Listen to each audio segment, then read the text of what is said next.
Welcome back to the Whispering Tome. If you are new here, this is a place for stories that history forgot to tell, not the tales of emperors and conquests that fill the textbooks, but the quieter stories, the human stories, the ones that happened in the spaces between the great events. You are listening to episode 2 of The Silk Road, a merchant's silent epic. In episode 1, we met Tahir, a 22-year-old merchant from Kashgar who had never left his hometown. When his family faced financial ruin, his father asked him to do the unthinkable, join a caravan and cross the Silk Road.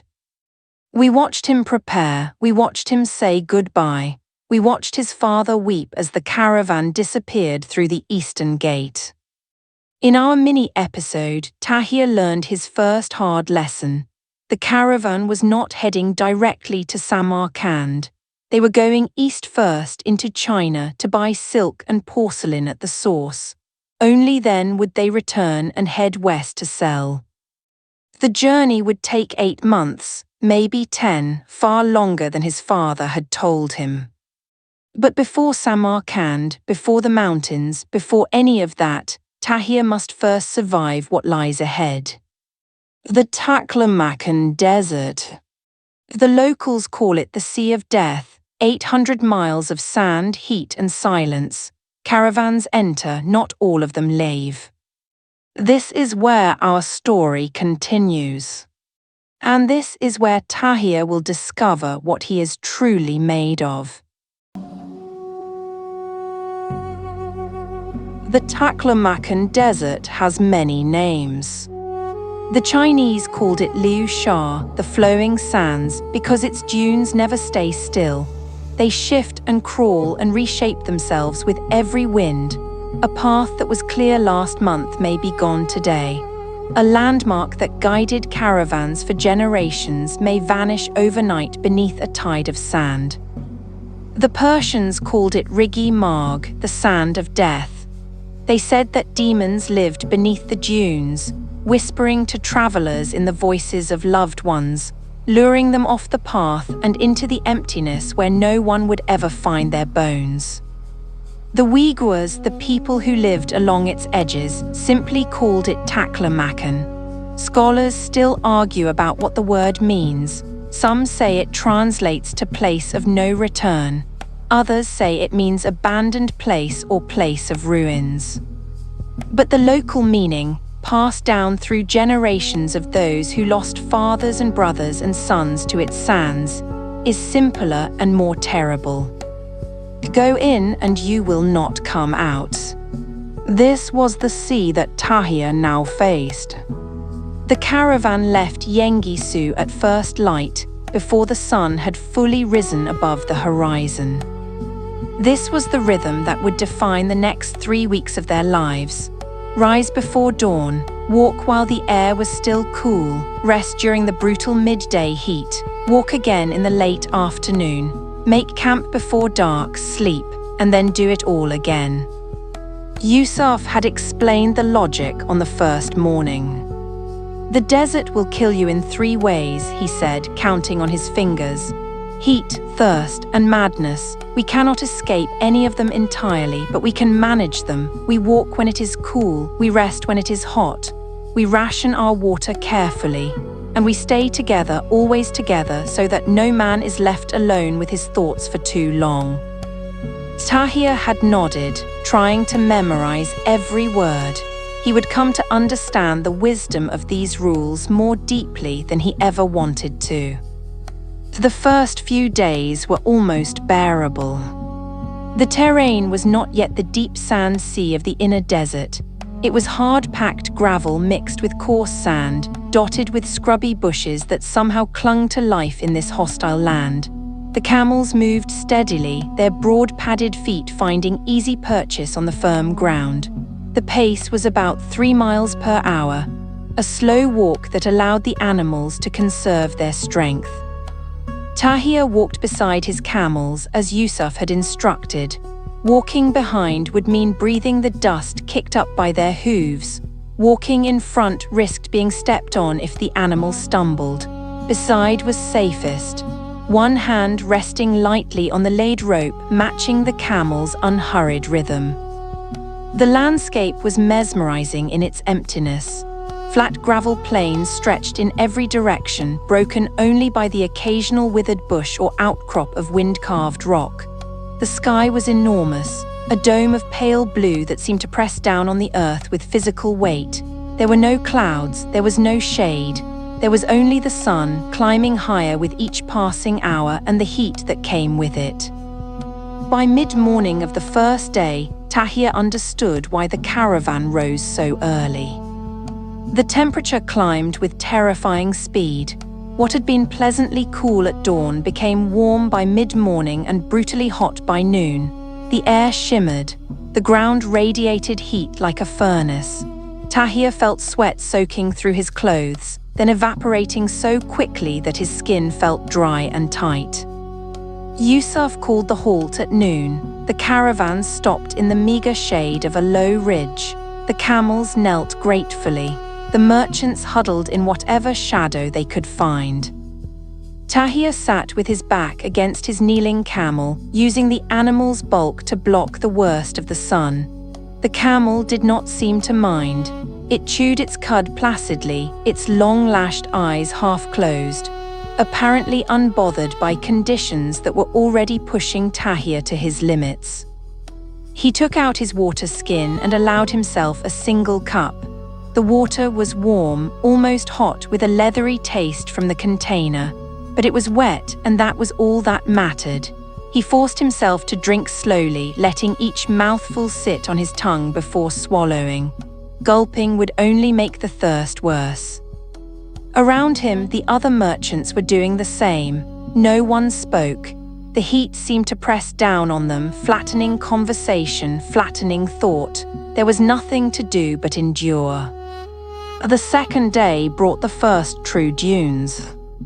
They appeared on the horizon in the early morning, a line of golden shapes that might have been clouds if clouds existed in this place. As the caravan drew closer, the shapes resolved into what they truly were: mountains of sand, some of them 300 feet high, their crests sharp and clean against the pale sky. The caravan path did not go over these giants. That would have been impossible. Instead, it wound between them, following the valleys and passes that threaded through the sand sea like rivers through a range of mountains. But even these lower routes were exhausting. Walking on sand was nothing like walking on gravel. Each step sank ankle-deep into the soft surface. Each step required twice the effort of walking on firm ground. The camels managed better, their wide feet spreading their weight, but even they slowed noticeably. And the heat was worse here. The sand reflected the sun's rays upward so that the heat came from below as well as above. Tahir felt like he was being cooked from both directions. His eyes ached from the glare, his lips cracked, his throat burned. By the third day, he had stopped noticing individual discomforts. They had all blurred together into a single, constant state of misery. He walked because walking was what he did. He rested because resting was what came next. He drank his ration of water and ate his portion of dried meat and bread, not because he was hungry, but because he knew he had to. The world had shrunk to the simplest possible existence. Put one foot in front of the other, keep moving, do not fall behind. On the fourth night, Tahir learned about the other danger of the desert.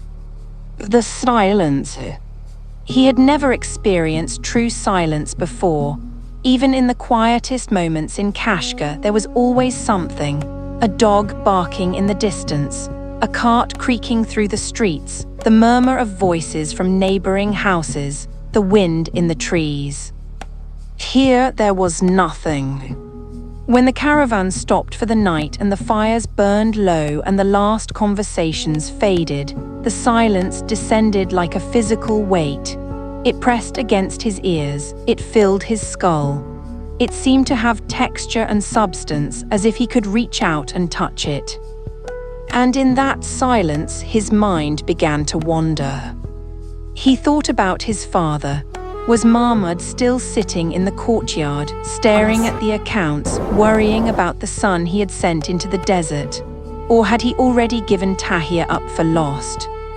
He thought about his mother, dead for 10 years now, but somehow more present in this emptiness than she had been in a long time.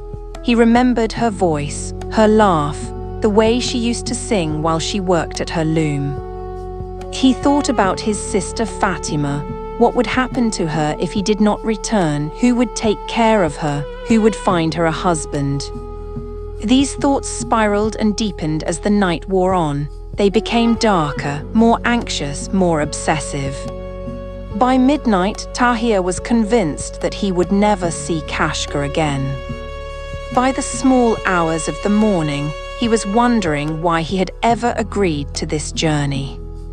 By dawn, he was fighting back tears of despair and exhaustion. When the caravan rose to begin another day of walking, he felt as tired as if he had not slept at all. This was what Yusuf had meant by madness. The fifth day brought a new torment. The Samum. It began without warning. One moment the sky was clear and the air was still. The next, a wall of yellow-brown haze appeared on the southern horizon, moving toward them with impossible speed. Yusuf saw it first. He stood in his stirrups, shading his eyes against the glare, and then he was shouting. "Samum, Samum coming, get down, cover your faces, get the animals down." The caravan erupted into controlled chaos. Merchants who had been plodding along in heat-dazed stupor suddenly sprang into action. They pulled their camels to their knees, forcing the reluctant animals down with sharp commands and firm pressure on the laid ropes. They wrapped their faces in cloth, leaving only their eyes exposed, and even those they tried to shield. Tahir fumbled with his own preparations. His hands were clumsy with fear. He had never seen a sandstorm. He had only heard stories, and the stories were terrifying. He managed to get his camels down just as the wall of sand hit them. The world disappeared. One moment he could see the other merchants around him, their shapes solid and real. The next, there was nothing but a howling brown darkness that swallowed everything. The wind hit him like a physical blow, staggering him, nearly knocking him off his feet. The sand came with it, billions of tiny particles driven at such speed that they strung like needles wherever they touched exposed skin. Tahir threw himself down beside his camel, pressing his body against the animal's flank. He buried his face in his arms and squeezed his eyes shut as tightly as he could. The sand found its way in anyway. It worked into the folds of his clothing, into the wrappings around his face, into his ears and nostrils, and even somehow between his clenched teeth. The noise was indescribable. It was not just the wind. It was the sand itself, hissing and roaring and screaming as it tore across the landscape. It sounded like a living thing, a creature of rage and hunger that wanted to devour everything in its path. Time lost meaning. Tahir could not tell if the storm had been raging for minutes or hours. He could only huddle against his camel, feeling the animal's warmth through its shaggy coat, and wait. At some point he became aware that he was praying, not consciously, not deliberately, but automatically, the words flowing through his mind without his willing them. Prayers his mother had taught him as a child, prayers he had not thought about in years. They came back to him now, a lifeline in the howling darkness. And then, as suddenly as it had begun, the storm was over. The wind died, the sand settled, the light returned, pale and dusty but real. Tahir raised his head cautiously. He was covered in sand. It was in his hair, in his clothes, in every fold and crease of his body. His eyes felt like they had been scrubbed with gravel. His throat was raw. But he was alive. Around him, the other merchants were stirring, rising from where they had thrown themselves down, shaking off the sand that had buried them. The camels groaned and snorted, clearly unhappy but unharmed. The caravan had survived. Yusuf was already on his feet, moving through the group, counting heads. When he reached Tahir, he paused and looked down with something that might have been approval. "You did well," he said. "Some first-timers panic in the Samum. They run, they try to fight it, they die. You stayed down, you stayed calm, that is good." Tahir did not feel calm, he felt shattered, but he nodded anyway. "How long did it last?" he asked. His voice came out as a croak. "About an hour, that was a small one, the big ones can last for days." Tahir tried to imagine enduring that howling darkness for days. He could not.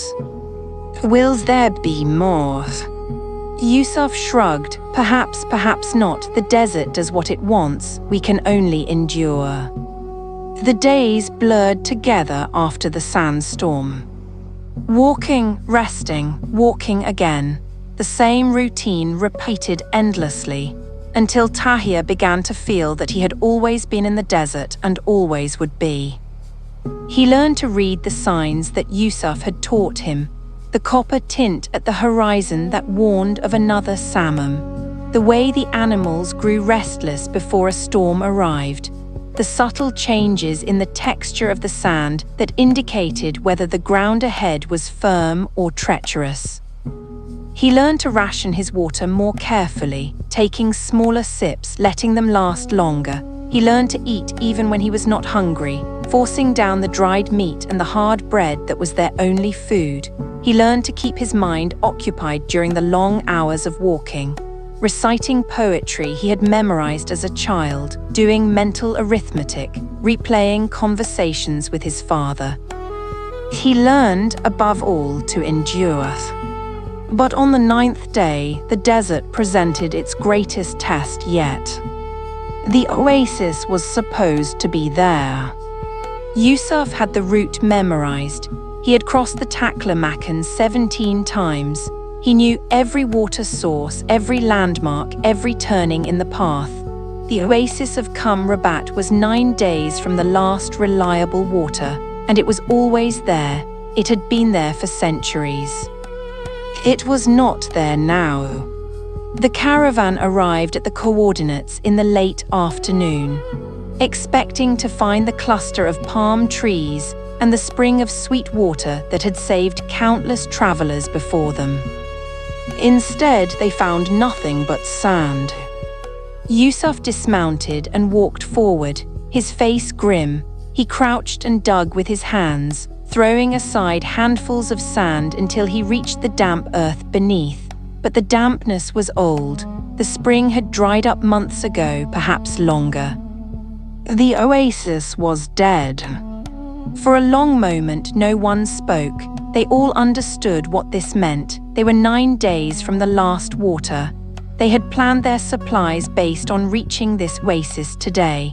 If there was no water here, they would have to push on to the next source, which was at least 3 days further. 3 days with water supplies already running low, in the height of summer, across the deepest part of the sand sea. Yusuf stood and faced the caravan. His expression was calm, but Tahir could see the tension in his shoulders. "We ration starting now," he said. "Half portions until we reach the next water. Every drop counts. Every drop might be the difference between living and dying." He paused, looking at each of them in turn. "I will not lie to you, this is bad. Some of us may not make it. But if we stay together, if we share what we have, most of us will survive. That is the best I can promise." No one argued, no one complained. They simply nodded and began the grim work of recalculating their supplies.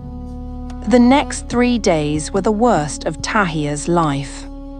Half rations meant half a cup of water in the morning, half a cup at noon, half a cup at night. It was not enough. It was nowhere near enough. The thirst became a constant screaming presence in his mind, drowning out every other thought. His lips cracked and bled, his tongue swelled, His throat felt like it was lined with sand. Every swallow was painful, every breath was an effort. He watched his camels growing weaker, their humps shrinking as they burned through the fat reserves that normally sustained them. They still walked, still carried their loads, but their pace had slowed and their eyes had grown dull. Around him, the other merchants were suffering just as badly. Old Ibrahim, the healer, could barely keep up. One of the camel drivers collapsed on the second day and had to be carried on the back of a camel. Chen Wei's face had gone grey, his lips white and cracked. And still they walked. They walked through the burning days and the freezing nights. They walked through their thirst and their exhaustion and their fear. They walked because stopping meant dying, and none of them were ready to die. On the third day, in the late afternoon, one of the guards spotted something on the horizon. "Trees," he said, his voice cracked and barely audible. "I see trees." No one believed him at first. They had all seen mirages by now. Phantom lakes that vanished when you approached. Cities floating in the air, forests that dissolved into nothing. But this was different, this was real. The oasis of Karasay appeared gradually, resolving from a shimmer into solid shapes. Palm trees, their fronds rustling in a breeze that seemed impossibly cool after the dead stillness of the deep desert, and beneath them, glinting in the afternoon light, water. Real water. The caravan surged forward with the last of its strength. Discipline broke down. Men stumbled toward the water's edge and fell to their knees, scooping up handfuls and drinking desperately. The camels pushed past them, wading into the shallow pool, drinking in great gulping draughts. Tahir knelt at the water's edge and cupped his hands. The water was cool and clear and sweet. He drank until his stomach ached, then drank some more. Tears were streaming down his face, cutting channels through the dust and grime, and he did not care. They had made it. They had crossed the worst of the Taklamakan and lived. The caravan rested at Karasay for 2 full days. It was an unplanned stop, an extravagance they could not really afford, but Yusuf declared it necessary. Men and animals both needed time to recover. If they pushed on immediately, they would lose more than they gained. So they rested. Tahir spent most of the first day doing nothing at all. He sat in the shade of a palm tree, drinking water whenever he wanted, eating dates from the trees that surrounded the spring. The simple pleasure of not being thirsty, of not walking, of not fighting for survival, it was almost overwhelming. On the second day, he felt strong enough to explore the oasis. It was larger than he had expected, a cluster of perhaps 50 palm trees surrounding a spring that bubbled up from some underground source. There were signs of human habitation, a small stone shelter, a fire pit ringed with rocks, and carved inscriptions on some of the larger trees. Tahir examined the inscriptions. They were in multiple languages, some he recognized, some he did not, names and dates mostly, merchants who had passed through, leaving their mark to say, "I was here, I survived." Some of the dates were very old, some were from centuries ago, and some, he noticed, were followed by small symbols that he did not understand. Until Chen Wei explained. "Those marks mean they did not survive the return journey," Chen Wei said, tracing one of the symbols with his finger. "Someone who came through later added them to honor the dead." Tahir looked at the inscription Chen Wei was touching, a Persian name, a date from 50 years ago, and then the small mark that meant death. "How do they know?" Tahir asked. "Word travels. If a caravan does not arrive when expected, if merchants are never seen again, eventually someone will come this way and add the mark. It is a tradition, a way of remembering." Tahir looked at all the inscriptions. dozens of them, maybe hundreds, so many names, so many lives, so many stories that would never be told. He wondered how many of them had stood where he was standing now, looking at the names of those who came before, thinking the same thoughts he was thinking. He wondered if someday someone would carve his name here, and whether they would add the mark.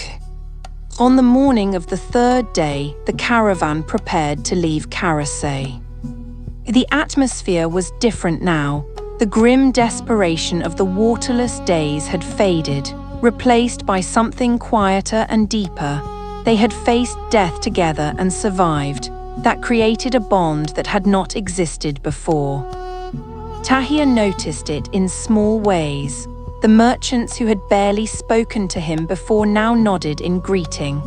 Old Ibrahim shared a handful of almonds from his personal supply.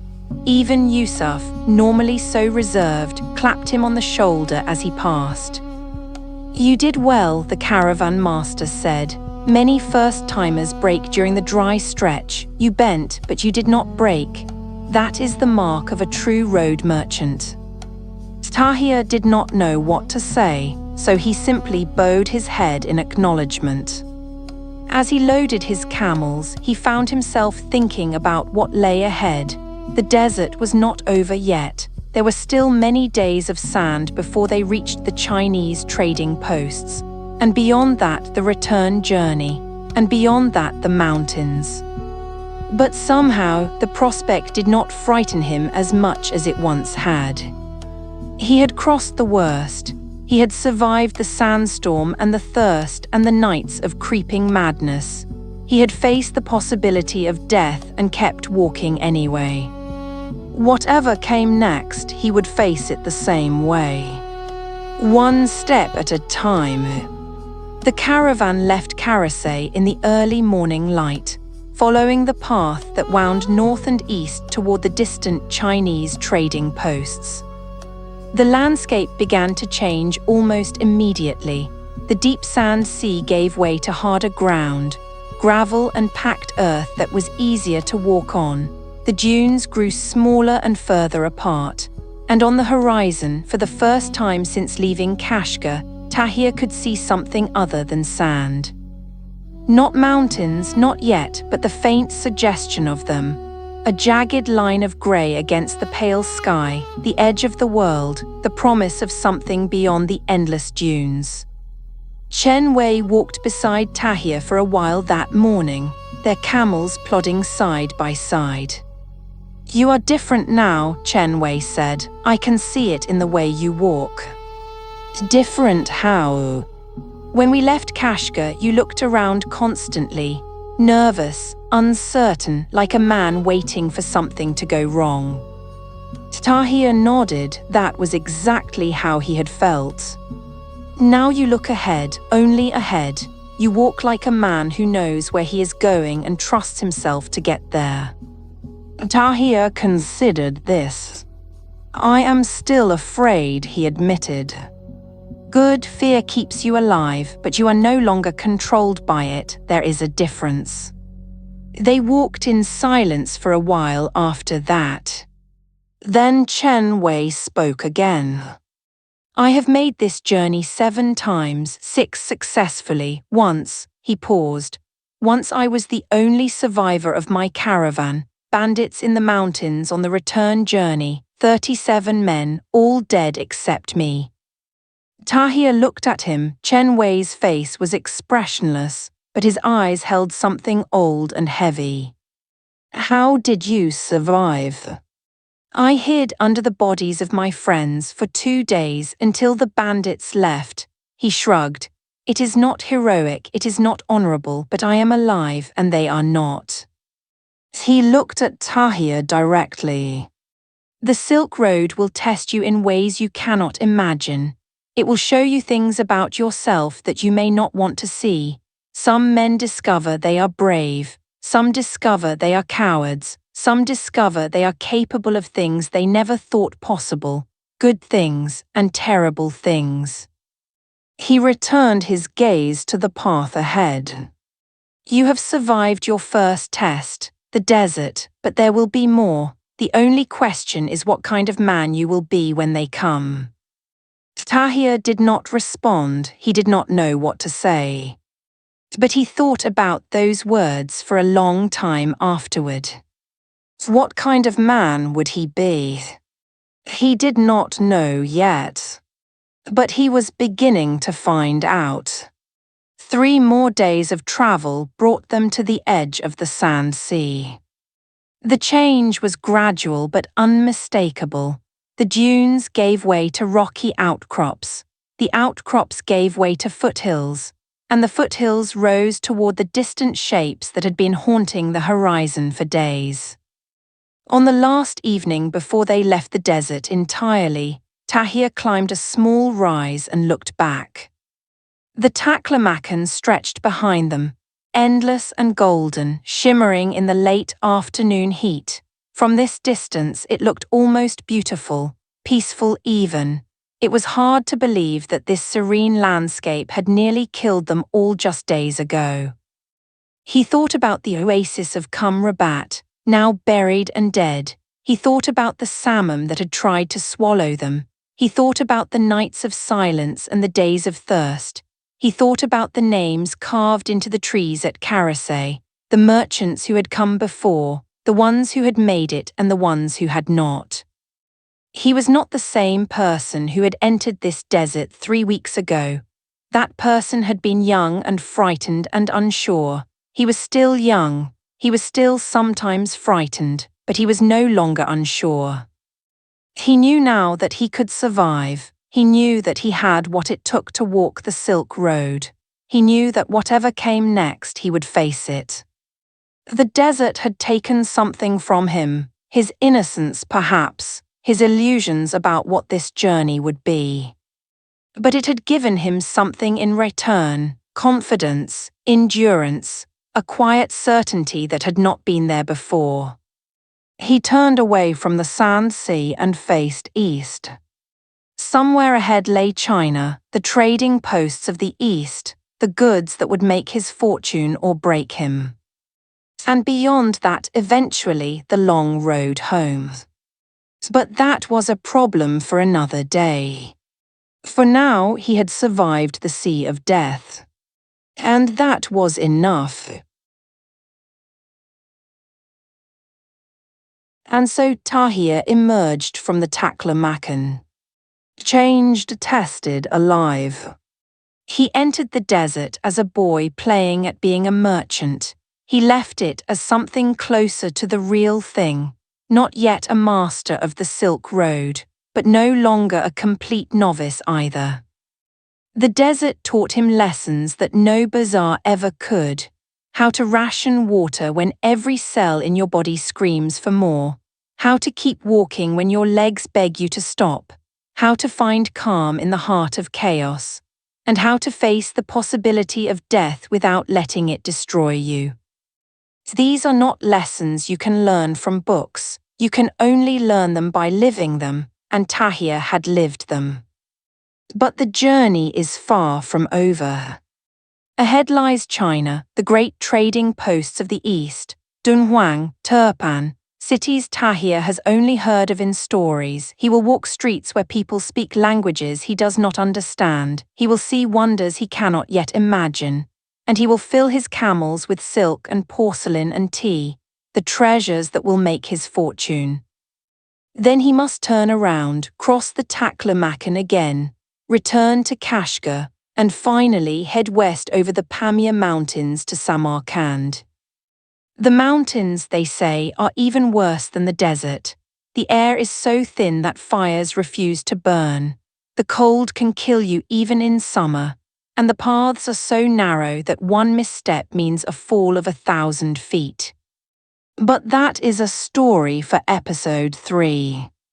For now, let us leave Tahir where he stands, on the edge of the desert, looking east toward the unknown, tired but alive, afraid but unbroken. He has survived his first great test. There will be more. If you want to follow Tahir into China and beyond, subscribe and turn on notifications. And if this story has meant something to you, share it with someone who might appreciate a whisper from the past. Leave a comment and tell me what you thought of Tahir's journey through the desert. Which moment hit you the hardest? The sandstorm, the dead oasis, the 3 days without water? I want to hear from you. Until next time, take care of yourself. And remember, the road does not forgive ignorance, but it does reward those who learn from their mistakes. This has been the Whispering Tome. The journey continues.